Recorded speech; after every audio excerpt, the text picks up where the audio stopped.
Well, welcome back to Cybos TV. I'm delighted to have been joined by two experts in the field that we're now discussing operational outsourcing. Welcome Dominic Hobson from COO Connect. Very good morning to you. And Marcus Ruterman from Schroders. Good morning to you.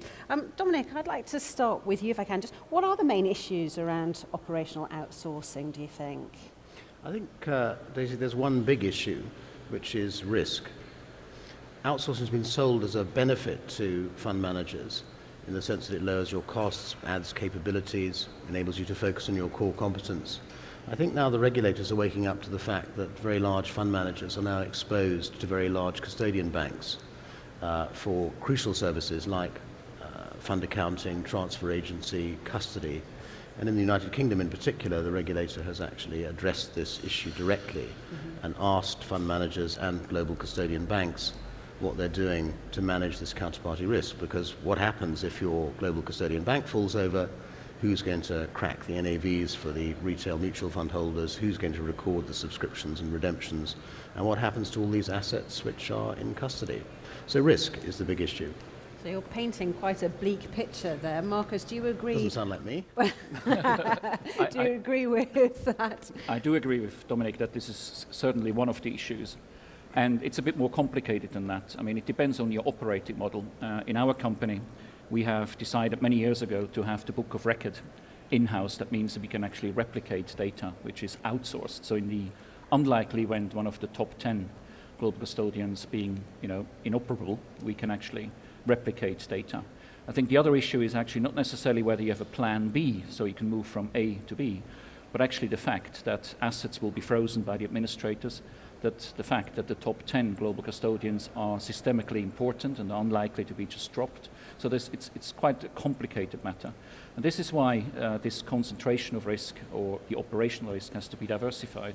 We do this by having a number of external parties just to make sure that they know we operate and we know how they operate. Do you think that's the way ahead? Clearly, diversifying your service providers is part of a solution to this problem. But the real difficulty is if you have a large block of business with a particular bank, moving it to another bank is not a straightforward matter. Experience suggests it probably takes 18 months to 2 years to move a serious book of business from one large global custodian bank to another. There is a lack of liquidity, if you like, in the outsourcing market. And as Marcus pointed out, the fact that they replicate their data increases that liquidity. If you're storing your data in some third-party place, you can kick over to a new provider much more quickly. There's a big opportunity in here actually for Swift to do something very similar to what they do in the central bank RTGS system space, where they are capturing all the data on payments messages, and I think they could probably do something very similar in the outsourcing space as well. It'll take some investment, but that's interesting. Marcus, have you heard this being mentioned as an opportunity for Swift? Not yet, no, but I think the biggest challenge for a global asset manager like us is that an operating model is evolving, and therefore your sourcing strategy is evolving. There's a lot of disruptive trends. You have globalization, you have regulation, you have an eruption of unstructured data which needs to be looked at, be that for new alpha in terms of investment management or insights into your clients, etc. And I think this is also where the opportunities lie for global service providers to actually help us with data curation and data mining. So it's not about big data, it's actually collecting the right data and making it visible, sharing it, and making sure that it helps you to make decisions rather than just creating yet another internal report. I think these are the opportunities, not just in terms of what Dominic just said, but also for Swift and the global service providers to actually help us in the evolution of the ever-changing operating models. Dominic, with so much risk being described by both of you, do you think that most players in this market are aware of what you've both been saying? I'll answer that in a minute, but you accused me a few minutes ago of painting a very bleak picture, and now you're accusing us of saying there's nothing here but risk. But actually the point Marcus made is a good one, that there is a positive opportunity here which lies in data. Yes. The pressure from portfolio managers inside fund management houses, the pressure from the clients, both institutional and retail, to start seeing information in real time. People are used to receiving data on mobile devices. They're used to things happening instantly.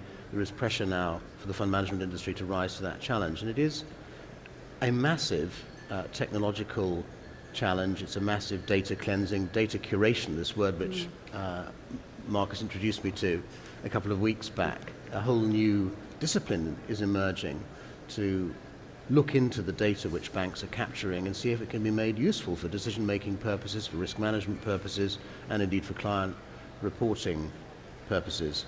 But to go back to the question you just asked me about risk, I think the industry has had a very complacent attitude towards this issue. When the UK regulator first wrote a letter to the CEOs of all the major fund management houses saying, we'd like you to look at the risk which your fund accounting and transfer agency arrangements pose, their reaction was, oh my goodness, we'd better prevent this going any further. They formed a group of global custodians and large fund management houses and wrote a paper explaining this really wasn't an issue at all. They were looking at it all very carefully, and they'd look at it even more carefully in future. And most importantly of all, they said that standardization, which is the key to what I was talking about a few minutes ago, getting liquidity into this market, enabling you to change your provider quickly, they said standardization was just far too difficult and they wouldn't be attempting it. And the truth of the matter is there is some vested interest here. Banks like to tie their fund management clients into the relationship through technology and other means. They don't really want clients to be able to move quickly. Marcus, your reaction? I mean, that was... I totally agree. Speed, agility, I mean, these are the words of the future.